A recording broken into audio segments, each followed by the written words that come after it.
मंत्रं शरणं प्रपद्ये। भगवान प्रभू रामचंद्र रायाच्या चरणावर संत श्रेष्ठ हनुमंतराय गंध करते नाथ बाबांच्या चरणी वंदन, श्रोत्यांना वंदन, संत श्रेष्ठ मारुतराव महाराजांचे चरणी दंडवत। कथा लक्ष्मण शक्ती मौजे धारासूर देवबापांचं आमंत्रण आणि आमंत्रणाला अनुसरून गंगातीरची सर्व भक्त मंडळी या ठिकाणी आले। महाराजांना धन्यवाद। दोघांचा संवाद आहे। लक्ष्मणाला उठवण्यासाठी ज्या काही दिव्य औषधी आदेशात त्यांची माहिती सुसंजी सांगू लागली हनुमंता त्या द्रोणागिरी पर्वताच्या ठिकाणी गेल्याच्या नंतर ज्या ठिकाणी घाव लागलाय तो घाव लागलेला पूर्ण बुजून जाऊन घाव लागलाच नाही अशा प्रकारचं अवयव बनणं, तिचं नाव सुवर्णा आणि सुवर्ण नावाची दिव्य औषधी घेऊन या अशी माहिती दिली। सुकुमार खुपोन शकते चंद्रकर फळे हिरवे सुंदर रक्तांबर फुले तिचे। बरं ती औषधी आहे, मग त्या पर्वतावर काही वनस्पती कमी आहेत का? असंख्य असणाऱ्या वनस्पती, मग नेमकी ती सुवर्ण नावाची वनस्पती ओळखायची कशी? तर त्यावेळेला सांगितलं त्या वनस्पतीची पानं कशा रंगाची आहेत? पाने तिची रक्तांबर, रक्तासारखी लाल रुंद असणारी ती पानं आहेत। फळाचा जर विचार केला ती फळं कशी आहेत? फळांचा रंग हिरवा गर्द आहे आणि अशी वनस्पती ती तुम्ही घेऊन या। वाचवावया लक्ष्मण करावे सगळे गगमन धरून म्हणून धरले दोन्ही चरण वेगी प्रयाण करावे। आणि हनुमंतरायाच्या चरणाला लागले हो, हनुमंतरायाचे पाय धरले। काय एवढी काय आवश्यकता होती? वाचवावया लक्ष्मणाला वाचवायचे आणि वाचवण्यासाठी म्हणून धरले दृढ चरण, दृढ अशी चरणाला मिठी घातली आणि विनंती करू लागले, जा दिव्य औषधी आणा। हो आमचा जीवदाता तुवा चुकविली भवव्यता बहु बोलणे नगडे सर्वता सद्गुरु तत्वता तू आम्हा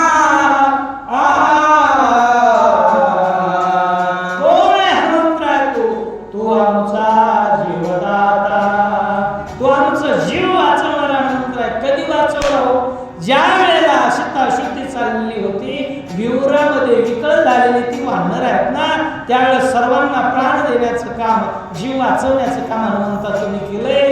बरं, तुमच्या कार्याचं काय वर्णन करावं? काय वाणू आता न पुरे हिवानी मस्तक चरणी ठेवतसे। बस तुमच्या चरणावर आम्ही नतमस्तक व्हावं, यापेक्षा दुसरं काही नाही। तुझे चुकलं भव ब्रह्मा तुझे आमा श्रीरामी प्रेमा प्रिय व्हावया वानरा आमा लवंगमा उठ वेगे। हो हनुमंतराय, तुम्ही पलवंग आहात, अर्थात वानरात। वानर असला तरी महिमा तुमचा साधारण आहे का?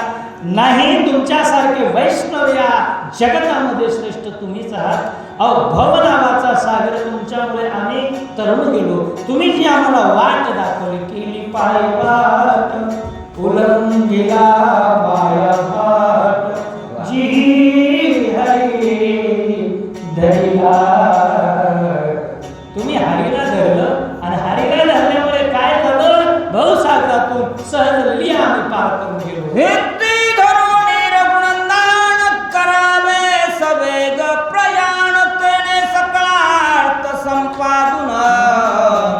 विजय होऊन येशील हनुमंतराय, तुम्ही पहिलेच विजयी आहात। यश मिळविला मारुती, यश तुम्हाला त्या ठिकाणी प्राप्त होणारच आहे।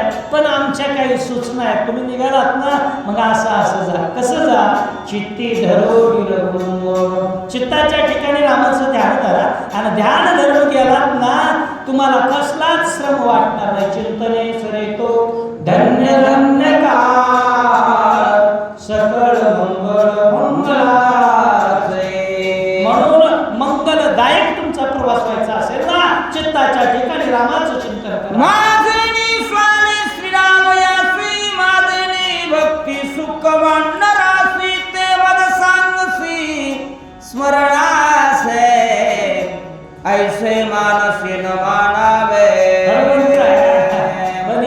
काम करा, जात असताना थोडी लीनता घ्या. आता लीनताच होती की हनुमंतरायाकडे, एवढे पराक्रमी असणारे हनुमंतराय, पण तरीही सुशेंजी म्हणू लागले माझ्यामुळं देवाला आधार आहे, माझ्यामुळं भगवंताचे कार्य पार पडत आहेत असं मनाच्या ठिकाणी किंचित सुद्धा येऊ देऊ नका. आणि म्हणून तुम्ही जा देवाचं चिंतन करा. प्रेमाची जाती ऐशीच आहे, बोलता मागे पुढे न पाहे, ऐशी कोणी एक स्थिती आहे, जाणता होय तू एक. हनुमंतराय तुम्ही जाणते आहात आणि जाणत्या माणसाला काही सांगायची आवश्यकता नसते. शहाण्याला शब्दांचा भार पुरेसा असतो. म्हणून हनुमंतराय तुम्ही जाणकार आहात, तुम्हाला जास्त काही सांगत नाही, थोडक्यामध्ये तुम्ही समजून घ्या. स्मरणे नाही द्वंद्वबाधा, स्मरणे नासे सकळा पदा, छेदोनी द्वंद्वाची आकंदा, परमानंदा पावले. दोन गोष्टी आहेत, एकीकडे स्मरण आहे आणि दुसरीकडे विस्मरण आहे. जिथं स्मरण आहे तिथं फायदा काय, विस्मरण आहे तिथं तोटा असा आहे. तुका म्हणे त्यानी मनुष्यपणा केली हानी, जे देवा विसरणी गेले म्हणती ते माझे. म्हणून जे देवाला विसरले त्यांनी मनुष्यपणाला हानी केली, आणि ज्यांनी स्मरण केलं द्वंद्व दुःखातून ते पार गेलेले तर म्हणतात हे करुणी राम स्मरण वेगी, करावे बुट्टान मार्गी जावे सावधान, मार्ग चिन्ह जाणोने. हे हनुमंतराय म्हणून वेगी करुणी राम स्मरण, प्रभू रामचंद्राचं रामस्मरण करा. आणि कोणत्याही कार्याला आरंभ करायचा असेल तर राम राम स्मरा, लाभो करा गाठ घाला म्हणून, सांडावा उभिया उभा दे, लक्ष लावून राहा गोविंदिका. राम राम स्मरा, त्या रामाचे स्मरण करा आणि योग्य अशा मार्गाने तुम्ही जा. लवणाने सगळ समुद्र सांडून, कुशदीप सुंदर ओलांडून, क्षीरसागर पर्वतेंद्र ठाणावा. वाटेमध्ये दिव्य भव्य असणारे काय लवणादी समुद्र आहेत खाऱ्या पाण्याचे, ते खाऱ्या पाण्याचे समुद्र ओलांडायचे. पुढं कुशदीप तेही त्या ठिकाणी ओलांडायचा. क्षीरसागर, क्षीरसागराचं उल्लंघन करायचं आणि पुढे औषध आणायचं. पर्वताच्या उत्तर भागी दिव्य औषधी आणि सर्वतान लक्षिते जागे, त्याही वेगे परिसे पा. आणि मग तिथं पर्वतावर, त्या द्रोणागिरी नावाच्या पर्वतावर पोहोचल्याबरोबर काय होणार आहे हनुमंतराया, त्या कुठे, कारण पर्वत विस्तीर्ण आहे, उग वेळ जाईल ना, वेळेची मर्यादा आहे. उत्तर भागाला त्या औषधी आहेत, त्या कुणालाही सहसा सापडत नाही. अगोचर असणाऱ्या त्या वनस्पती औषधी त्या कशा शोधायच्या सांगतो ऐका. अम्लान पुष्पे दैदिप्यमान, प्रभा सूर्य तेजासमान, पर्णे सदा नित्यनुतावन, समूळदान सुस्वादान. त्या वनस्पतीची एक खासियत, कशी आहे वनस्पती, अमलान पुष्पे. वा. पुष्प कशी आहेत, कितीही दिवस त्या झाडावर राहिली ती फुलं कधीच सुकत नाही, आणि फुल जे सुकते ना त्याची किंमत नसते. परिमळ गिरिया ओसर फुल देठी, देठावर ते दिसतंय पण किंमत राहत नाही. अमलान पुष्प आहे. पानं कशी आहेत, जशी नित्य नूतन पालवी फुटल्याच्या नंतर ती अगदी कोवळी दिसते ना, तशी कोवळी पानं दिसत आहेत. आणि मुळापासून झाडाच्या प्रणापर्यंत कोणताही भाग खाऊन पहा, खाल्ला की गोडच लागतोय. अशी ती वनस्पती आहे. ती औषधी तुम्ही घेऊन यायची. समुद्र मंथने अमृत, निगता दैत्य भांडत, पर्वती सांडले त्वरित, औषधी तेथ झालिया. हे हनुमंता, जा तुम्ही तिथं औषधी आणा.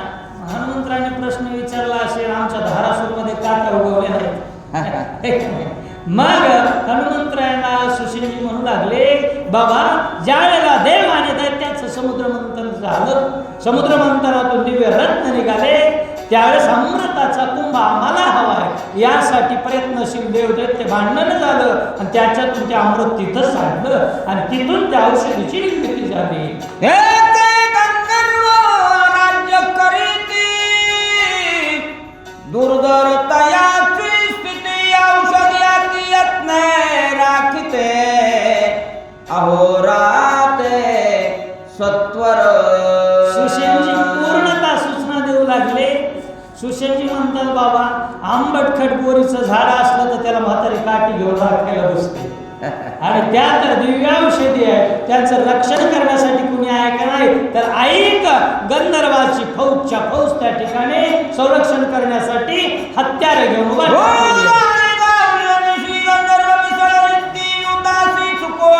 पायाशी दिव्य औषधीशी काय करायचं. त्या ठिकाणी गेल्याच्या नंतर गंधर्व युद्धाला भिडतील, आपण थोडीशी माघार घ्यायची, कारण माघार घेतली ना शब्दाने शब्द भांडण वाढतंय आणि लीनता घेतली आपण थोडं नरमाईने घेतलं भांडण टळतंय, भांडण वाढू नको, त्यांना चुकून दिव्य औषधी घेऊन. राक्षस नष्ट मायावे कपटे छळीते महारागवे मार्गी घालिते महागोविते चुकवावे अतियत्ने. त्या पर्वताच्या ठिकाणी गंधर्वाचीच भीती आहे असं समजू नको म्हणता. तिथं काही राक्षस आहेत, त्या राक्षसांचा वास आहे. राक्षस कशी आहेत, मायावी आहेत, कपटी आहेत, कपट करतील, छळतील, तुला अडवण्याचा प्रयत्न करतील, म्हणून त्याही ठिकाणी तू त्यांच्यातून निष्ठून ये आणि दिव्य औषधी. राक्षस छळीत्या तर्के युक्ती ते सांडूने मारुती शीघ्र गती परतावा.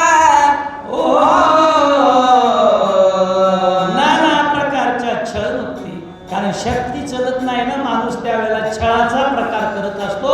ती राक्षस छळतील, मारण्याचा प्रयत्न करतील, अडकवण्याचा गुंतवण्याचा प्रयत्न करतील, पण गुंतू नको म्हणता त्याही संकटामधून निघून येईल. दूरपंथाती अद्वार निमिषार्धे क्रमण मनोवेगे तुझ गमान आम्ही संपूर्ण जाणतो. आम्हाला माहीत आहे म्हणता तुझं उडान काही असं आहे का, साधं उडान नाही, करोनी उडान केले लंकेचे शोध, ही तुमच्या उडानाची थोरी आहे. आणि वेग मनोरम मारुत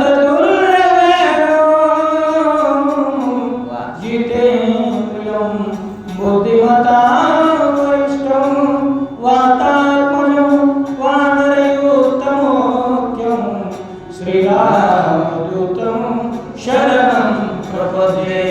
तुला शरण म्हणता जा घाई कर दिव्य औषधी. तथापि मार्गाची गणिता तूच सांगेन कपिनाथा गमन करावया आता संख्या तत्वता अवधारे. जे कार्य करण्यासाठी जायचंय ते कार्य करून येण्यासाठी किती वेळ लागल हे सांगण्यासाठी अंतर किती आहे सुद्धा महत्वाचं आहे ना. धारासूर ते गंगाखेड अंतर किती आहे, किलोमीटर मध्ये काय 25-30 किलोमीटर असेल ते असं, तसं मार्ग किती आहे, किती क्रमायचा आहे, किती वेळात यायचं ते ऐक म्हणतात. 10 योजने अधिक देते येता जाता द्विगुणी ते पंत निश्चिते क्रमावा. हनुमंता ऐका, योजनामध्ये अंतर सांगितलं 3,10,000 10 योजने अधिक ते 3,01,000 10 योजन एक केले अंतर. कारण जायचंय, जाऊन तिथे काय आराम करायचंय का, नाही, जाणे आणि परत तितकंच अंतर 3,01,000 10 योजन तितकंच परत येणे. येता जाता द्विगुणिते पंथ निश्चिते कर्मावा सूचना दिली. जवळ रात्र आहे मध्यान सूर्योदय न होता दान औषधी घेऊन संपूर्ण शीघ्र आगमन करावे.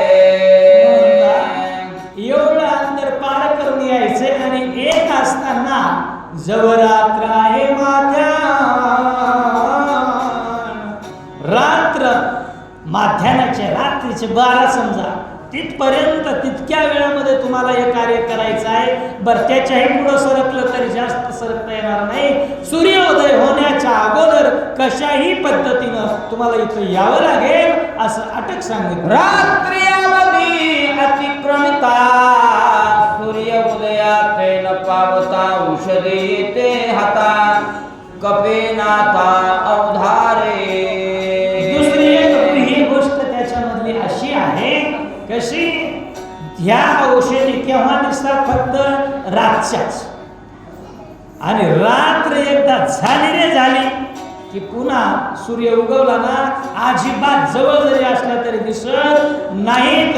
आणि म्हणून रातच्याच वेळेला जाणे परत येणे औषधी आणणे एवढं कार्य तुम्हाला हनुमंतजी करायचं. उदया येता दिवाकर औषधी मंदते गा समुद्र होता तिल लागता क्षण मात्र न होते गोचर सर्वार्थे.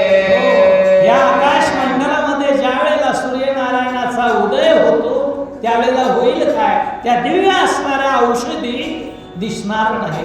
आणि त्या जर दिसल्या नाहीत तरी इथून जाऊन सुद्धा रिकामा हेलपाटा होईल ना. आपलं जे कार्य आहे लक्ष्मणाला उठवणं ते लक्ष्मण उठला पाहिजे.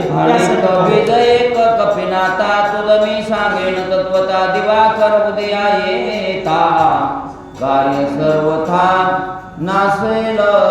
म्हणून कार्य जर आपल्याला यशस्वीरित्या पार पाडायचं असेल तर सूर्य उगवण्याच्या अगोदर मंत्र आहे तुम्हाला गेलं पाहिजे. दिव्य औषधी आणल्या पाहिजे आणि राम कार्यामध्ये आपण सहाय्य झालं पाहिजे. एवढं कार्य करा. ब्रह्मशक्ती श्री वरद पूर्ण उदया येता संस्त्र किरण ज्यावरी घाली दे आपण त्याचा प्राण वाचेना.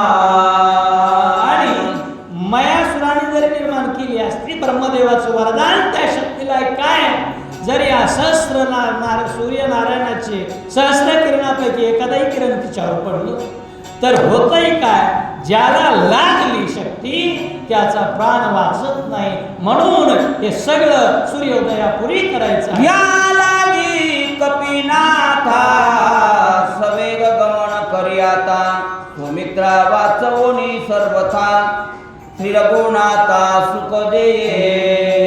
हे हनुमंत्र आहे. आणि मग का तुम्हाला एवढी घाई तुम्हाला जा म्हणतोय कारण प्रभू रामचंद्राचा देह विकर झालाय लक्ष्मणाविना. आणि प्रभू रामचंद्राच्या मुखात एकच शब्द चाललेले आहेत. काय म्हणतात मेरे लखन दुलारे बोल कछ बोल भैया बोल कछ बोल. लखनलाल अरे बोल ना एकदा मला साथ एकदा तरी दे ना. अशा प्रकारचं ज्या वेळेला हाक मारतायत मग त्या रामाच्या अंतःकरणाला समाधान देण्यासाठी लक्ष्मण वाचलं पाहिजे. राजा सुग्रीवापन प्रार्थिता झाला वायुनंदन शीघ्र करोनी प्रयाण बंधू लक्ष्मण उठवावा. सुशेनजीनं हनुमंतरायाला पाहिजे त्या परीने विनंती केली आणि मग हनुमंतरायाला विनवणी करण्यासाठी कोण आलेले आहे ते वानर राज असणारे सुग्रीव ते आले आणि आपल्या मधुर ग्रीवेनं वाणीनं काय बोलतात. भीषण लागे पायासे सत्वर करावे गमनासे वेगे आणूनी औषधेसे सुमित्रासे उठवावे.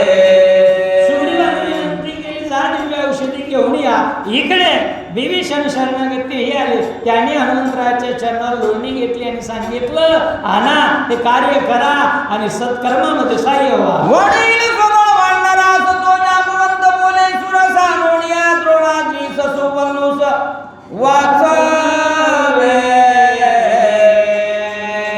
बरं सगळे बोलतील सगळ्यांनी विनंती केली पण सगळ्यात जरठ असणारा वयोवृद्ध असणारा जांबुवंतजी उठले आणि हनुमंतरायाच्या समोर आपलं लुगू येऊन हनुमंतरायाच्या चरणावर लोटांगण घालून म्हणू लागले हनुमंता लक्ष्मणजी वाचले पाहिजे दिव्य औषधी आणा. अंग युवराजा धोका बोला उण्याती नेटका तोही विनवीत से देखा कपिनायका आदरे. एकंदरीत बालकापासून म्हाताऱ्यापर्यंत राजापर्यंत आणि एका साधारण सेवकापासून राजापर्यंत प्रत्येक जण आमच्या हनुमंतरायाची विनवणी करत होता का फक्त लक्ष्मण जे उठले पाहिजे त्यासाठी दिव्य औषधे आणा. सकळ दुस्तार तरलो आम्ही वाढणार तो तुझा उपकार केवी सांगू समग्र हनुमंता. तुमचा जो उपकार आहे तुमचा उपकार काय सांगावा. अंगदजी बोलू लागलेले काय म्हणतात तुझा उपकार काय तुकोबर आहे म्हणले.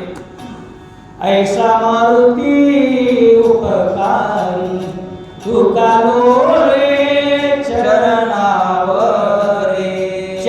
लोळून घालावे एवढा तुमचा उपकार हनुमंतराय आहे. मग तुम्हाला माझी विनंती तुमच्यामुळे आम्ही भाऊ आधी संकटी दुर्गमी तुवा वाचविलो आम्ही आम्हा सकळा तुझी स्वामी बहु वाचा मी किती बोलो.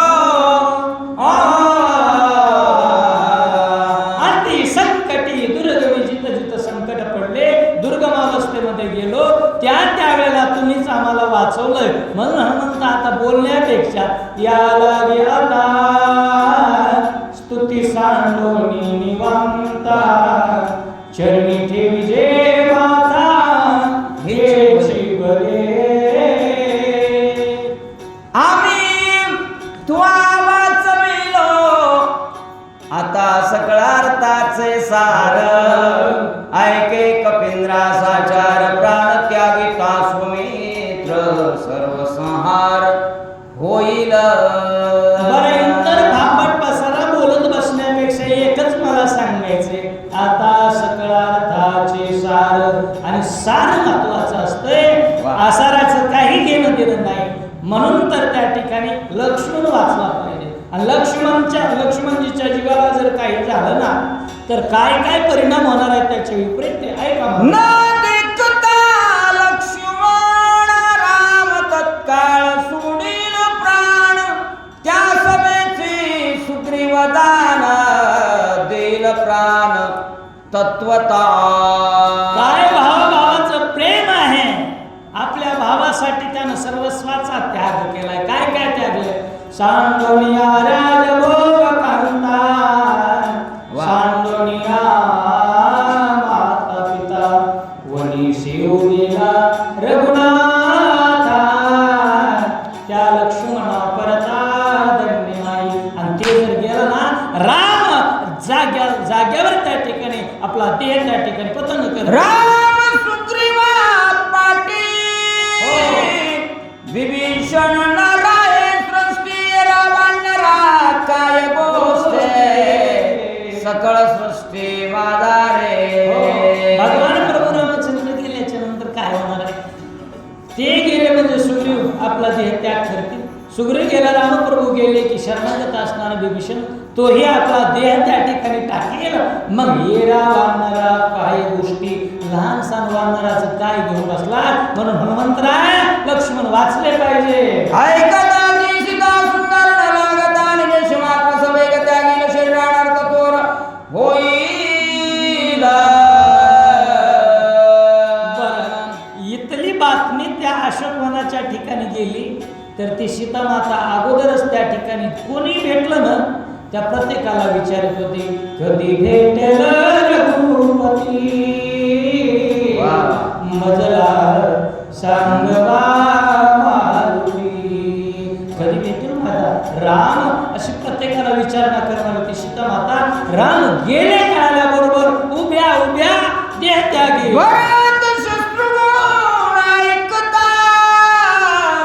प्राण सांडितील सर्वता एकताची तिघी माता प्राण तत्वतान राखिते. बरं ही वार्ता अयोध्येत पोहोचली तर अयोध्येत सुद्धा काय अवस्था झाली होती. राम वनाला निघाले होते. वनारे गतार गळती गाईचे लोचन अश्वगज करती दुःखे पाषाण उलताते. त्या अयोध्येत बातमी गेली भरत शत्रुघ्न दोघेही त्याग करतील. म्हणून या करता लक्ष्मण वाचले पाहिजे. कुंडलिका